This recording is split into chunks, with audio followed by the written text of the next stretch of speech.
Purposely. Your life, God's purpose. Listen at onpurposely.com. Heavenly Father, thank you for this chance to talk today about Flint and Iron and Gospel Tech and this ministry you've given me to do. I ask that you would give me clarity with my words and that you would be glorified, Lord, in the process of what we have done and what we are asking people to join us on to do. In your name, amen. Hello, everyone, and welcome to the Gospel Tech Podcast. My name is Nathan Sutherland, and this podcast is dedicated to helping families love God and use tech.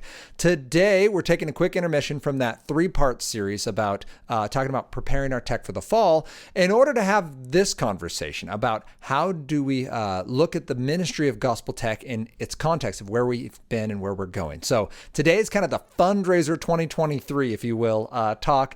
Not in that I'm expecting anyone listening to this to give. Instead, I use the fundraiser. If you're not familiar with what we do, we have basically a big backyard picnic. It started 5 years ago when my two younger sisters suggested, how are you going to fund this? And I was like, well, I don't know, COVID. And they're like, you should do a fundraiser. So we started doing the fundraiser. Now, most people who support us because they've prayed about it and they want to. So the fundraiser itself is a chance to celebrate what God's doing. So this conversation, it's a podcast version. There's also a video version you might be watching right now. This is about celebrating what God has done, reminding us God's goodness from this past year, and then talking about, okay, now where does this lead in this coming year? And that's really the goal of today's conversation, is bring everyone up to speed. You might be new to Gospel Tech and this ministry. You might be old hat and have been with us for all 5 years of this journey. Thank you for being here. But that is today's goal, is having this conversation, really three parts, about what has this last year looked like? What did God do in 2022? What is our vision for 2023, and how can you join us with a little context around like what is this ministry just as an entity in itself? So that's where we're headed today. With no further ado, let's get this conversation started. Welcome to the Gospel Tech Podcast, a resource for parents who feel overwhelmed and outpaced as they raise healthy youth in a tech world. As an educator, parent, and tech user, I want to equip parents with the tools, resources, and confidence they need to raise kids who love God and use tech.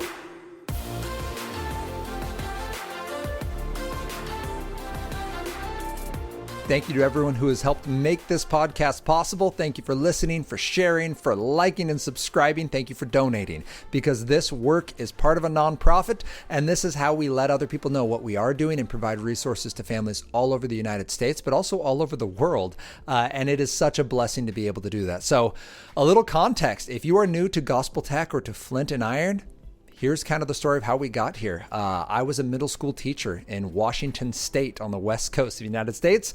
And I, in my journey of teaching, was convicted that my passion for seeing young people reach their full potential extended beyond the classroom.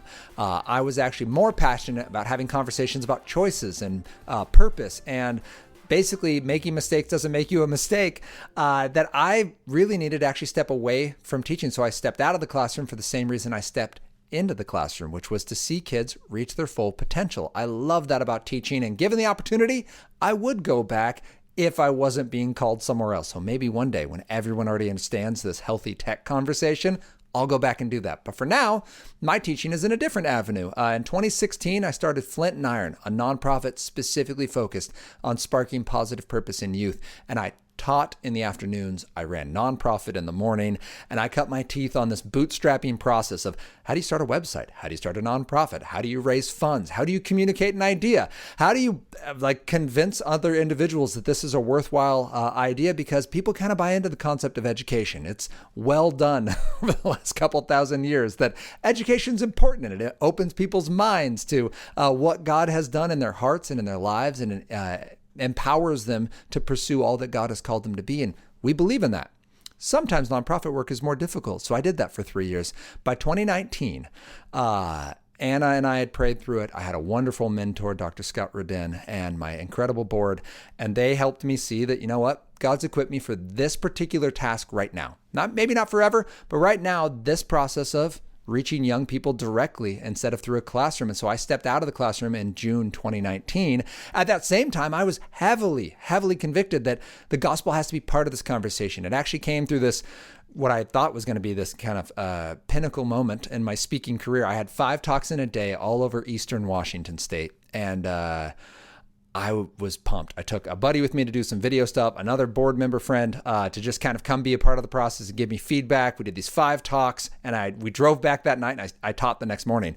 And on my way back home, I just had this oh no experience, realizing I can't, without any other context, without 180 days of school to be with these kids, I can't just show up and tell them how to fix their poor choices, because at the end of the day, I'm just delivering the Old Testament. I'm like, oh, you want a good life? Great. Here's a bunch of stuff you'll never be able to do in your own strength. Go get them, tiger. Like that, it's not going to work. Like, oh, you want a good life? Just don't mess up and your life will be great. And then I walk out and they like clap for that. And I get paid for that. Like, I'm not okay with that being my 180 days of speaking a year. And so Gospel Tech was born. And in fact, that first fundraiser, I stood up in front of maybe 50 people and said, hey, here's what we were going to do. We were going to go speak Flint and Iron, Purpose and Youth. We're still going to do that. But we have this other ministry. It's going to be technology. It's going to be something about the gospel. I don't have any resources. I don't have a podcast. I don't even have a name for it. Would you join us? And they did. And I went for a walk with Anna the next day and I was like, isn't that encouraging that people did this? She's like, no. Why did they give us money? Like, what are we going to do now that we're on the hook for this idea? And that's when it hit me of like, oh yeah, like a year from now, they're going to want something. And there is this temptation to start forcing things, especially in ministry, of like, oh, we got to like do stuff now to prove that we are, I don't know, good enough or impressive enough or worth the investment. Like, I don't exactly know what it was, but it's there. It's this real weight. And if you're in ministry, you may have felt this. And so the next year was praying into, all right, Lord, like, we're not here to impress these people, but we do want to be faithful with what we've been given. We've been given this chance. And so this next year we did it and we had a podcast. Actually, the podcast launched February 2020 and I found it this last week. And it was like, hey, podcast is live. The thing's called Gospel Tech. And 3 weeks later, the world shuts down. We're like, oh, that's rough. And sure enough, 3 years later, what we've got is we have a ministry called Flint and Iron. It's public schools and public organizations talking about hope and talking about choices, potential, and purpose. That's what that does all the time. The other side is Gospel Tech, and this is aimed at Christian churches and schools. And the conversation here is, how do we love God and use tech? How do we use our technology from the hope we have in the gospel? So I am a new creation. So when I go to technology, I should use it on purpose, not for purpose. That's Gospel Tech. Both of them they're extensions of this Flint and Iron nonprofit. The greater focus in all of this is to see young people reach their full potential. And so that's how the two organizations work. That's how we got to the spot in 2023 that we are in today, where we just finished the biggest year ever. So looking back, I said I want to talk about 2022, vision for 23, and then how you can join us. In 2022, we grew. We grew really fast, and it's exciting. Sometimes we grew a little too fast. In March of this last year, I gave more talks than I did all of last year. It was way too many talks. I talked like 3/4 of the days that month. And then I quickly realized, oh, we are growing, but more talks isn't our goal. Our goal is to do God's will. And part of God's will is for me to love my wife well and to be a great dad and to be present, certainly to fund this nonprofit and make sure that we stay above water. But I'm not going to do that well if my life is falling apart, if I'm spiritually burned out. So we set a new schedule and we grew into that. And now we have talks booked. As if you've listened to this, you've heard September, October are full. November, I've got some weekdays, but no weekends. My first weekends are in January that I can speak now. And actually, I only have one left. And then it's February. And like, that's great. But that kind of growth demands a certain amount of structure. And so workshops took off. I do, I'll talk about my workshops in a minute, but I do 2 main workshops for parents and a workshop for youth as part of Gospel Tech as we try to frame this. The Flint and Iron side, I'm not advertising that, but schools are coming and asking. Some of the cities around where I live are saying, hey, do you speak to leadership organizations and to young people? And so we're getting those opportunities and word of mouth spreads. And on the Flint and Iron side, I had spoke at a leadership thing, got an email from a high school counselor saying, hey, students came back from that, said we need to bring you in. So I showed up and the counselor said, hey, you're heading into this assembly. Just know, if they're not seniors, this is the first all school assembly they've ever had, school of 1,800 kids. This is a 4A school in Washington State. And I was like, all right, that's interesting. She's like, if they are seniors, they've had one other one, but because of COVID, we've only done grade level or we just haven't done them. Then I walk into the room, get introduced by these 2 students who had told the counselor they need to bring me in. And the entire introduction consisted of, this is Nathan. He's amazing. and then hand me the microphone. I was like, oh, definitely overselling my abilities, but thanks. And it was cool. I got to share over the next 45 minutes a message of hope. The premise of the hope conversation is that making a mistake doesn't make you a mistake. I start the conversation by saying, I'm going to assume you've done things that are wrong on purpose. So now what? I don't want to come in and simply say, have a good life by just never making a mistake. There are certainly easier choices and roads to pick. But at the end of the day, not making mistakes isn't our goal. Our goal is be made new creations, right? I can't say those exact words in a public school, but I can get there with the exact same hope of recognizing you have a need, there must be a solution, and you've got a purpose in the process. Your purpose isn't a ship that sails, and if you miss it, tough luck. It's a path you walk, and you can always get back to it. And that's the premise of the public school talk. Whereas on the gospel tech side, this past year when we're growing, my single 70-minute talk on technology expanded to 2 70-minute talks. That's now become 2 90-minute talks with a 30-minute Q&A that I present to parents. The first one, the big 3, smartphones, video games, pornography. The second one, making tech safe at home. And between those two, we have a full conversation on how do we raise up kids who love God and use tech. And then I also speak directly to kids about using tech on purpose, not for purpose. So that's 2022. We've grown. I'm speaking. The podcast has doubled in size. We've partnered with amazing organizations like Christian Ministries here on the West Coast, who helps us with the Purposely Podcast Network, get our word out to more individuals so they can hear the gospel and have tools to talk about technology. That's amazing. We partnered with Christian schools and with churches and organizations like Mothers of Preschoolers, MOPS, like communities in schools like the YMCA to partner with a local school district to bring this message of hope to parents who wouldn't walk into a church but still need support. So that's how we've grown this last year, and it's awesome. Then we look at 2023 and go, okay, well, what's the goal? Certainly keep the schedule full, like I mentioned. Going into January, cool, that's great. But staying busy isn't the goal. Reaching families with hope and help is. Empowering parents for those tech wins. That's a goal. So how do we do it? Workshops are still happening. Podcast is still growing. We're growing our team. We're going to bring on an admin person, someone to handle details like booking trips because those details crush me, or managing some of the requests for speaking. That it's a process we're excited to get be more consistent because right now it's on my plate. And then marketing. We have 3 things we want families to know. We want every family to understand tool and rule tech, that there's a difference between tech that helps you create and tech that helps you consume. We want every family to know the reset, to be able to assess quickly, instantly, is this tech helping my child or is it hindering them? And then to understand how to build a hedge. We need to get it in front of families more. And I am not a digital artist. I am not a creative on that side. I made the ideas and I can speak them. And we're excited to bring a team on, and that the funding from this fundraiser is going to help us do that. We are also continue to expand where we speak. We're now California to Pennsylvania to Eastern Washington and some potential international stuff. We're working that into the schedule to how to do that well and faithfully, not in order to get feathers in our caps, but in order to reach individuals who are hungry for this and organizations that are supporting these conversations already, because we have some words that can really help that go to the next level and help churches serve families that they're already loving well. And then the third and final is there is, in fact, a book. I've said this before, but it's official. The rough drafts have been sent. They're in editing now. There's going to be about 100-page gospel tech book, and it's simply Gospel Tech, Love God, Use Tech. So you come and listen to one of my talks, and you go, man, my uncle, my aunt, my mom, my dad, my husband, my wife, my kids, my whoever needs to hear this. Well, you could send them to the 2-hour YouTube recording of it, but that's a big ask.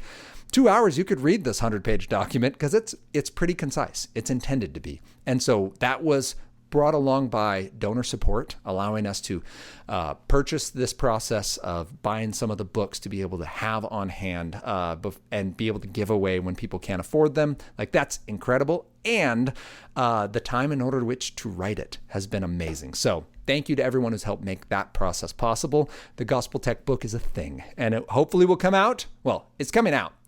Our timeline right now is early 2024, and we'll do like a kickoff for that. But that is this next year. Workshops are still happening. Partnerships are still happening. I mentioned some of that. The YMCA, Christian Ministries, local churches and schools, as well as those across the country. And then continuing to grow I mentioned the podcast, the book is the third resource. And so really excited for where this is headed, which brings us to, all right, we know what Gospel Tech does. 2023, on the Flint and Iron side, we're still doing public focused and facing talks. That is an area absolutely of growth that we are seeing. And there's some really cool things in the works with local school districts. And I'll just toss it out there. If you guys have a school district, every time I do one of these talks in a church, I'm now encouraging those churches, hey, invite your local schools, connect with communities and schools, connect with your local YMCA, connect with anyone in the area that serves other people, because absolutely, you can serve your community. Yeah, they're going to hear the gospel. That's not bad either. And there's still a lot they can take away from this. Even if they don't have the groundwork of a faith in Jesus Christ yet, they can still take away, yeah, I love my kid. Yeah, I want to serve them well. Yeah, I want to parent out of hope, not fear. I don't just want to say tech, bad, or tech, do whatever you want. Like, we want to be intentional and loving. And those are all parts of reflecting who God's called us to be as parents. So please bring me in and let's team with whoever in your community is hungry to see young people reach their potential, which brings us to how can you join us on this journey? The first is pray. Yes, we can make plans. Yes, we can have great resources. If the Lord does not make it happen, it's not going to happen. We can plant all the seeds we want and water them as much as we want, but the Lord's got to make them grow. We can't just sit there and yell at them to do better. So please pray. The Lord's been opening doors, and we've seen that, and it's humbling and awesome. So thank you for supporting us in that way. The second is connect us. And this has already happened. So I've mentioned this to people and they're like, oh, actually, I've got a guy. Awesome. I have a lady or a group. Every single talk I've had has come through a connection. I'm still 0% on my cold calls. All the work we had this past year and into this coming year is because someone heard of us or heard us talk and invited us in or connected us with a friend. So if you can think of an organization, an individual, a group who needs these resources, connect me with them. I would love to talk about what that could look like. And that can be just as much as there's a brother or sister who's in a similar ministry. They're working in a similar vein. I would love to have that conversation. And just even if it leaves with we pray together and we go knowing there's one other person doing this work, reaching families, super cool. Please connect me with them. I would love to be a part of that. But there's always these chances that, hey, maybe there's something that hits off in a different vein and the Lord does something in their heart or in my heart that allows future work. So connect us with those resources and opportunities. That is an awesome opportunity, or an awesome way to serve and join us in this journey. And the third is to financially support us. Donate to Flint and Iron and to Gospel Tech. They are one organization. So from the IRS, it's Flint and Iron. It's a DBA basically right now for Gospel Tech, supporting the mission of sparking purpose in youth.